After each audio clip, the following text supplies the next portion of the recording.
If you're struggling on walks, then you need to watch this video, because today we have a one-to-one training session with the Chihuahuas. They're back again and we're on a group walk, so it's going to be a great session to integrate them into the club and make sure that they are flowing and everything's nice and smooth, so they're not reacting towards other dogs. It's going to be really interesting to see how we get on. Make sure to stay tuned. If you haven't done so already, hit the subscribe button and turn your notifications on as well. Awesome stuff. Let's see how you guys are getting on then. This is very demanding now, aren't you? Hey?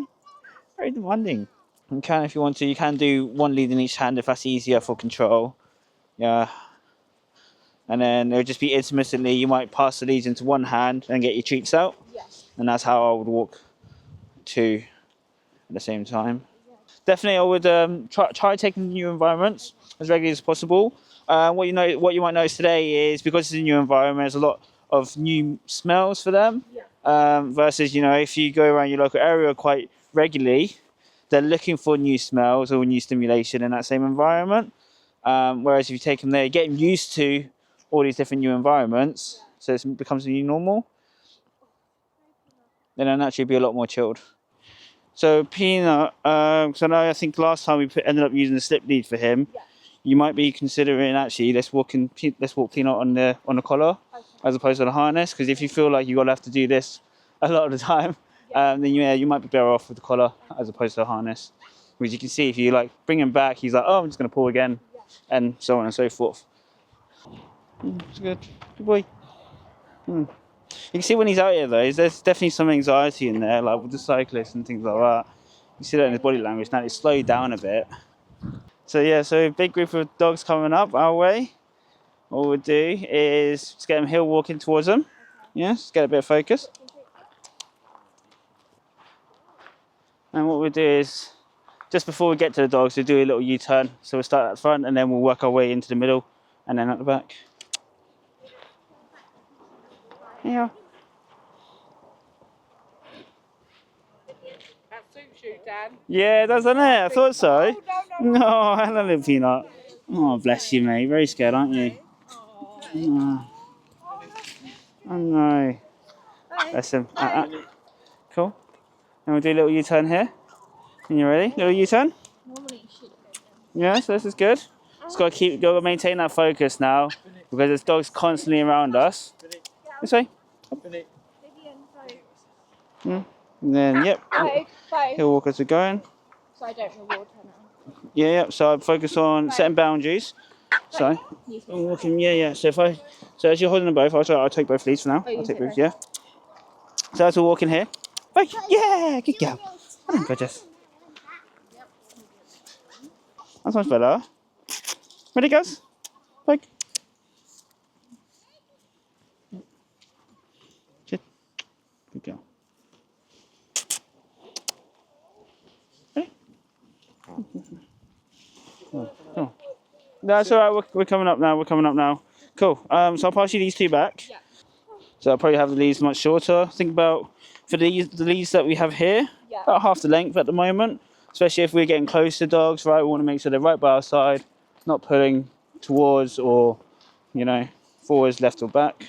All right. Just make sure they're nicely in position on a short but just slack lead. Yeah. Yeah.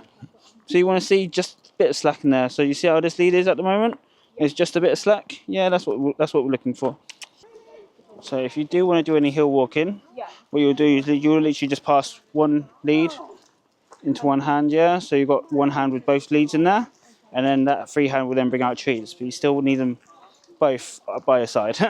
Yeah, and then you're doing your hill walking as well. See if they can do hill walking. If they can do, brilliant. Yeah, so just like that. Yeah, you can have them like this. Usually I would have them one on either side, and as I say hill, they're focusing on this hand here with the treat, right? Yeah.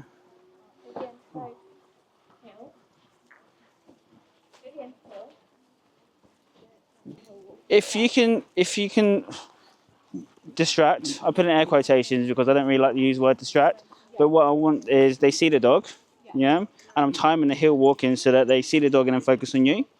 Yeah, that's what we need, as opposed to they see the dog, stare at the dog, bark at the dog. Yeah. But if they're really barking, that's when you tag them. Yes, absolutely. But you prevent the reactivity by doing the focus training. Yeah.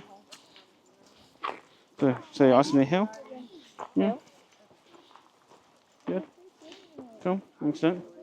If you can, we'll just try and overtake these 3 dogs here. Go to your left and overtake them. Ask them to heel. You ask them to heel.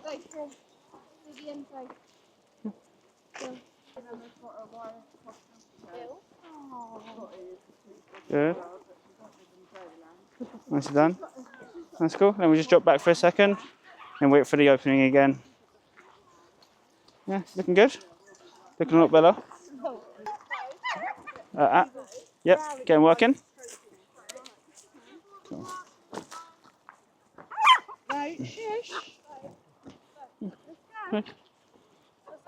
Oh, cheers.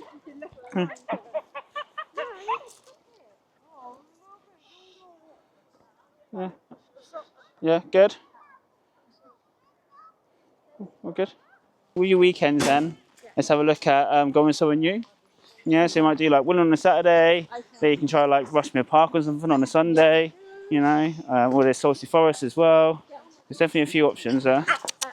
Yeah, you get into heel and heel. Yeah, because they didn't react, which is good. Yeah.